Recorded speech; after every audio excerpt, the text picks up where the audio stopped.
The Skylight Room. First, Mrs. Parker would show you the double parlors. You would not dare to interrupt her description of their advantages, and of the merits of the gentleman who had occupied them for 8 years. Then you would manage to stammer forth the confession that you were neither a doctor nor a dentist. Mrs. Parker's manner of receiving the admission was such that you could never afterward entertain the same feeling toward your parents, who had neglected to train you up in one of the professions that fitted Mrs. Parker's parlors. Next you ascended one flight of stairs and looked at the second floor back at $8. Convinced by her second-floor manner that it was worth the $12 that Mr. Toosenberry always paid for it until he left to take charge of his brother's orange plantation in Florida near Palm Beach, where Mrs. McIntyre always spent the winters that had the double front room with private bath. You managed to babble that you wanted something still cheaper. If you survived Mrs. Parker's scorn, you were taken to look at Miss Eyre Skidder's large hall room on the 3rd floor. Mr. Skidder's room was not vacant. He wrote plays and smoked cigarettes in it all day long, but every room hunter was made to visit his room to admire the lambrequins. After each visit, Mr. Skidder, from the fright caused by possible eviction, would pay something on his rent. Then, if you still stood on one foot, with your hot hand clutching the 3 moist dollars in your pocket, and hoarsely proclaimed your hideous and culpable poverty, nevermore would Mrs. Parker be cicerone of yours. She would honk loudly the word Clara. She would show you her back and march downstairs. Then Clara, the colored maid, would escort you up the carpeted ladder that served for the 4th flight and show you the Skylight Room. It occupied 7 times 8 feet of floor space in the middle of the hall. On each side of it was a dark lumber closet or storeroom. In it was an iron cot, a washstand, and a chair.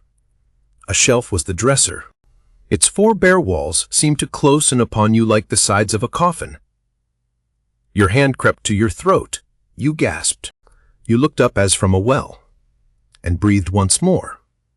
Through the glass of the little skylight, you saw a square of blue infinity. $2, Clara would say in her half-contemptuous, half-Tuskegenial tones. One day Miss Leeson came hunting for a room. She carried a typewriter made to be lugged around by a much larger lady. She was a very little girl, with eyes and hair that had kept on growing after she had stopped, and that always looked as if they were saying, "Goodness me, why didn't you keep up with us?" Mrs. Parker showed her the double parlors. "In this closet," she said, "one could keep a skeleton or anesthetic or coal." "But I am neither a doctor nor a dentist," said Miss Leeson with a shiver. Mrs. Parker gave her the incredulous, pitying, sneering, icy stare that she kept for those who failed to qualify as doctors or dentists, and led the way to the 2nd floor back. $8, said Miss Leeson. "Dear me, I'm not heady if I do look green. I'm just a poor little working girl. Show me something higher and lower." Mr. Skidder jumped and strewed the floor with cigarette stubs at the rap on his door. "Excuse me, Mr. Skidder," said Mrs. Parker, with her demon's smile at his pale looks. "I didn't know you were in. I asked the lady to have a look at your lambrequins. They're too lovely for anything," said Miss Leeson, smiling in exactly the way the angels do. After they had gone, Miss Souther, Skidder got very busy erasing the tall, black-haired heroine from his latest, unproduced play and inserted a small, roguish one with heavy, bright hair and vivacious features. "Anna Held'll jump at it," said Mr. Skidder to himself, putting his feet up against the lambrequins and disappearing in a cloud of smoke like an aerial cuttlefish. Presently the tocsin call of Clara sounded to the world the state of Miss Leeson's purse. A dark goblin seized her, mounted a Stygian stairway, thrust her into a vault with a glimmer of light in its top, and muttered the menacing and cabalistic words, $2. "I'll take it," sighed Miss Leeson, sinking down upon the squeaky iron bed. Every day Miss Leeson went out to work. At night she brought home papers with handwriting on them, and made copies with her typewriter. Sometimes she had no work at night, and then she would sit on the steps of the high stoop with the other roomers. Miss Leeson was not intended for a skylight room when the plans were drawn for her creation. She was gay-hearted and full of tender, whimsical fancies. Once she let Mr. Skidder read to her 3 acts of his great, unpublished comedy, It's No Kid, or The Hair of the Subway. There was rejoicing among the gentlemen roomers whenever Miss Leeson had time to sit on the steps for an hour or 2. But Miss Longnecker, the tall blonde who taught in a public school and said, well, really, to everything you said, sat on the top step and sniffed.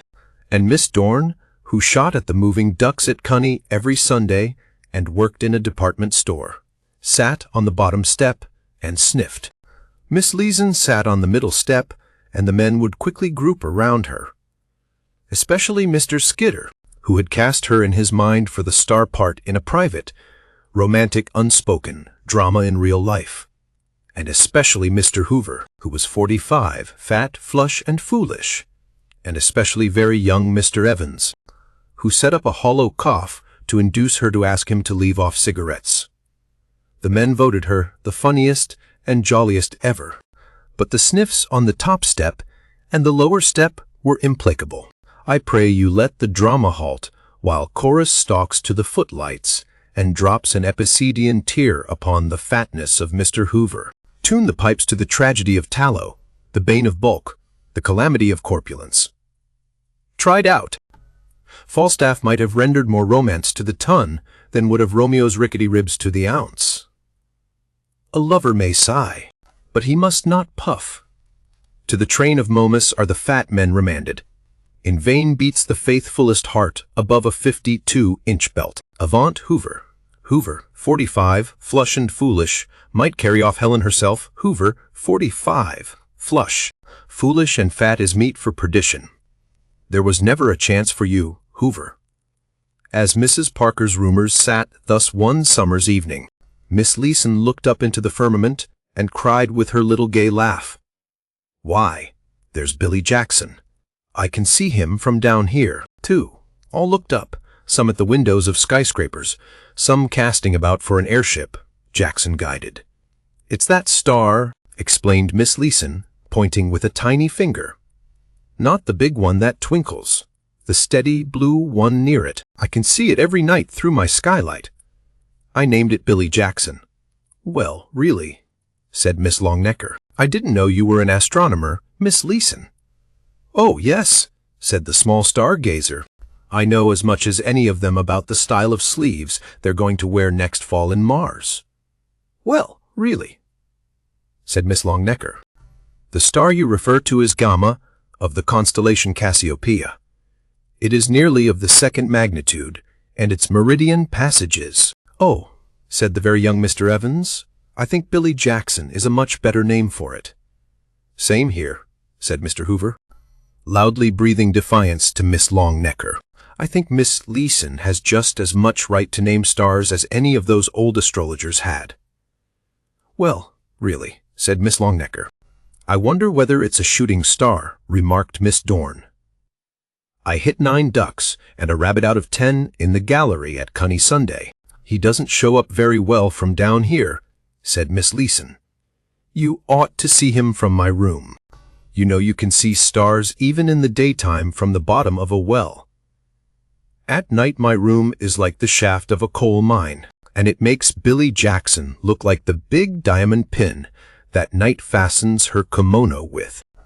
There came a time after that when Miss Leeson brought no formidable papers home to copy. And when she went out in the morning, instead of working, she went from office to office and let her heart melt away in the drip of cold refusals transmitted through insolent office boys. This went on. There came an evening when she warily climbed Mrs. Parker's stoop at the hour when she always returned from her dinner at the restaurant. But she had had no dinner. As she stepped into the hall, Mr. Hoover met her and seized his chance. He asked her to marry him, and his fatness hovered above her like an avalanche. She dodged and caught the balustrade. He tried for her hand, and she raised it and smote him weakly in the face. Step by step she went up, dragging herself by the railing. She passed Mr. Skitter's door as he was red-inking a stage direction for Myrtle Delorme, Miss Leeson in his unaccepted comedy, to pirouette across stage from L to the side of the Count. Up the carpeted ladder she crawled at last and opened the door of the skylight room. She was too weak to light the lamp or to undress. She fell upon the iron cot, her fragile body scarcely hollowing the worn springs, and in that airbus of a room she slowly raised her heavy eyelids and smiled. For Billy Jackson was shining down on her, calm and bright and constant through the skylight. There was no world about her. She was sunk in a pit of blackness, with but that small square of pallid light framing the star that she had so whimsically and so ineffectually named. Miss Longnecker must be right. It was Gamma of the constellation Cassiopeia, and not Billy Jackson, and yet she could not let it be Gamma. As she lay on her back, she tried twice to raise her arm. The third time she got two thin fingers to her lips and blew a kiss out of the black pit to Billy Jackson. Her arm fell back limply. "Goodbye, Billy," she murmured faintly. "You're millions of miles away, and you won't even twinkle once. But you kept where I could see you most of the time up there, when there wasn't anything else but darkness to look at. Didn't you? Millions of miles. Goodbye, Billy Jackson." Clara, the colored maid, found the door locked at 10 the next day, and they forced it open. Vinegar and the slapping of wrists and burnt feathers proving of no avail. Someone ran to phone for an ambulance. In due time it backed up to the door with much gong clanging, and the capable young medico, in his white linen coat, ready, active, confident, with his smooth face half debonair, half grim, danced up the steps. "Ambulance call to 49, he said briefly. "What's the trouble?" "Oh, yes, doctor," sniffed Mrs. Parker, as though her trouble, that there should be trouble in the house, was the greater. "I can't think what can be the matter with her. Nothing we could do would bring her to. It's a young woman, a Miss Elsie." "Yes, a Miss Elsie Leeson. Never before in my house." "What room?" cried the doctor in a terrible voice, to which Mrs. Parker was a stranger. "The skylight room." Evidently the ambulance doctor was familiar with the location of skylight rooms. He was gone up the stairs, 4 at a time. Mrs. Parker followed slowly, as her dignity demanded. On the first landing she met him coming back, bearing the astronomer in his arms. He stopped and let loose the practiced scalpel of his tongue, not loudly. Gradually Mrs. Parker crumpled as a stiff garment that slips down from a nail. Ever afterward there remained crumples in her mind and body. Sometimes her curious rumors would ask her what the doctor said to her. "Let that be," she would answer. "If I can get forgiveness for having heard it, I will be satisfied." The ambulance physician strode with his burden through the pack of hounds that follow the curiosity chase, and even they fell back along the sidewalk abashed, for his face was that of one who bears his own dead. They noticed that he did not lay down upon the bed prepared for it in the ambulance the form that he carried.